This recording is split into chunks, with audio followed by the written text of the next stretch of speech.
पहले ही बोला था, मैंने लास्ट क्लास में सब्सक्रिप्शन का फॉर्मेट डिस्कस करा था और इस क्लास के अंदर हम डिस्कस कर रहे हैं। ठीक है भाई, देखो रिसिप्ट एंड पेमेंट अकाउंट के बारे में बात करें, इसका बात करें रिसिप्ट एंड पेमेंट अकाउंट के बारे में। अब रिसिप्ट एंड पेमेंट अकाउंट के अंदर हमने बताया था कि अब जो भी यहाँ पर अमाउंट दिया होता है सब्सक्रिप्शन का, उसका मतलब हम उसको कैसे शो कर दें, तो इस अमाउंट को बोलते हैं subscription received during the year.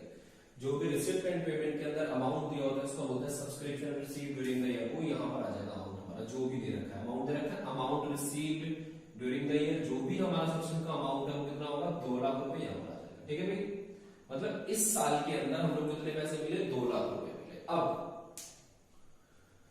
जो मेन पॉइंट है हमारा यहाँ पर इस एडजस्टमेंट को करना और इस एडजस्टमेंट को ट्रांसफर करना। मैं दोनों सिखाऊंगा, स्टेटमेंट के थ्रू भी सीख रहे हैं और सब्सक्रिप्शन अकाउंट के थ्रू भी सीखेंगे।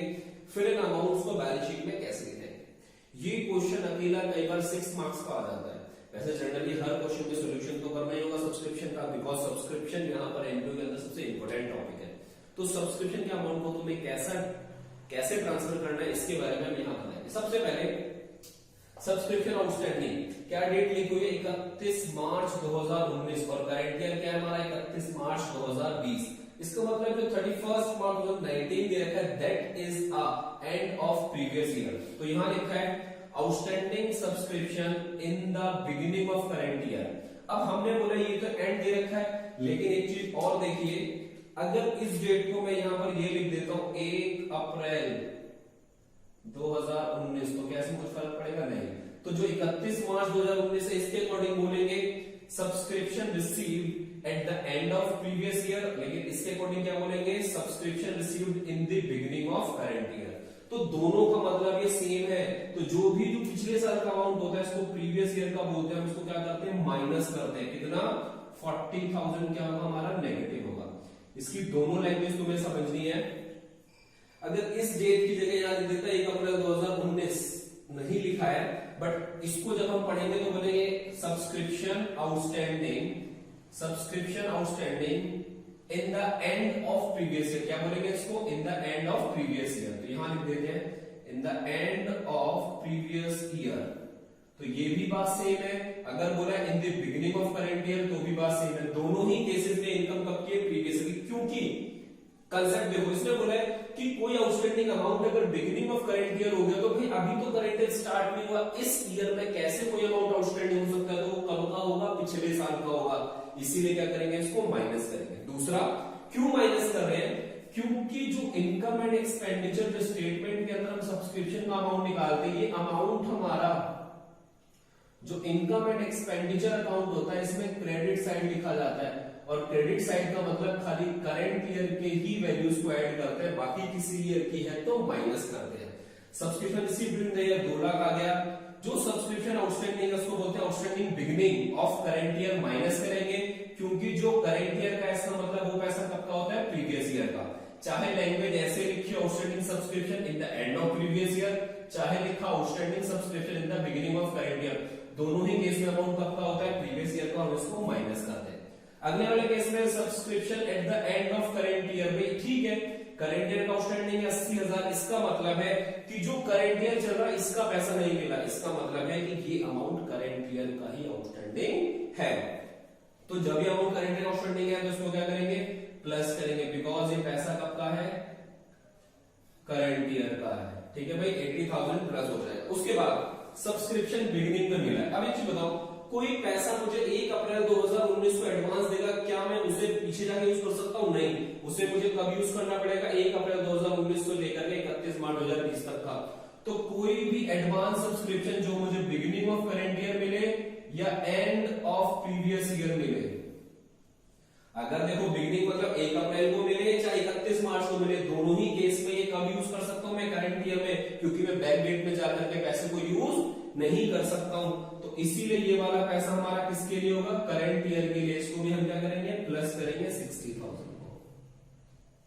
ध्यान से देखते जाना, क्वेश्चन बहुत ज्यादा इंपॉर्टेंट है। Subscription at the end of current year, कोई पैसा मुझे मिला 31 मार्च 2020 को, तो क्या मैं उस डेट पर यूज कर सकता हूं, नहीं। उस ईयर में मैं यूज नहीं कर सकता, मुझे कब यूज करना पड़ेगा, नेक्स्ट ईयर में। तो advance subscription at the end of current year मतलब ये पैसा कब का है, नेक्स्ट ईयर के लिए है। जब करंट ईयर के लिए नहीं है, नेक्स्ट ईयर के लिए है, तो इसको भी क्या करेंगे, माइनस करेंगे। तुम्हें यहां पर लैंग्वेज को समझना है कि क्या बोल रहा है लैंग्वेज में। जब एंड ऑफ प्रीवियस ईयर मतलब प्रीवियस ईयर के एंड में है आउटस्टैंडिंग, तो अभी करंट ईयर शुरू ही नहीं हुआ भाई, तो पैसा कब का होगा, पिछले साल का होगा। बिगिनिंग ऑफ करंट ईयर, अभी तो करंट ईयर की पहली डेट आई है, तो कोई ऐसा बंदा थोड़ी होगा जो इस साल का पैसा ना दे, वो कब का होगा, पिछले साल का, इसलिए माइनस करा है। करंट ईयर मतलब ओनली करंट ईयर का है 80,000। Subscription advance in the beginning of current year मतलब बिगिनिंग ऑफ करंट ईयर का मतलब है कि करंट ईयर शुरू हुआ है और हमें उसी डेट पर पैसा मिला, तो हम कब यूज कर सकते हैं, करंट ईयर में। या प्रीवियस ईयर की एंडिंग डेट पर देगा तब भी कब यूज होगा, करंट ईयर। ठीक है भाई। अब जो हमारा नेक्स्ट ईयर के लिए इसको क्या करेंगे, माइनस कर देंगे। अब जो भी अमाउंट आएगा, जो भी अमाउंट यहाँ पर कैलकुलेट होगा, ये हमारा कहाँ आएगा, इनकम एंड एक्सपेंडिचर में कौन साइड आएगा, ये क्रेडिट साइड में। समझ में आ गया। जो भी हमारा कैलकुलेट करके आएगा वो कहां जाएगा, इनकम एंड एक्सपेंडिचर में। 2 लाख प्लस 80, 280, 340, 340 में से 80,000 माइनस करें, कितना आ जाएगा, 2,60,000। कितना आंसर आ गया इसका, 2,60,000। डन। अब तुम्हें एक क्वेश्चन सिखाते हैं अकाउंट के अंदर कि अकाउंट के अंदर कैसे करेंगे। तो अकाउंट के अंदर देखो, आउटस्टैंडिंग बिगिनिंग सब्सक्रिप्शन हमारी इनकम होती है। इनकम अगर हमें नहीं मिली तो वो हमारे लिए एसेट्स होता है। तो आउटस्टैंडिंग जो है हमारे लिए एसेट्स है। आउटस्टैंडिंग बिगिनिंग क्या है, 40,000 हमारा एसेट्स है।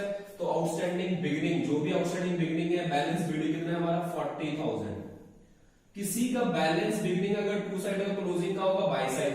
एडवांस सब्सक्रिप्शन एसेट था, टू साइड बैलेंस कर दिया, तो क्लोजिंग का आएगा 80,000, यहां लिख दिया 80,000। ठीक है भाई।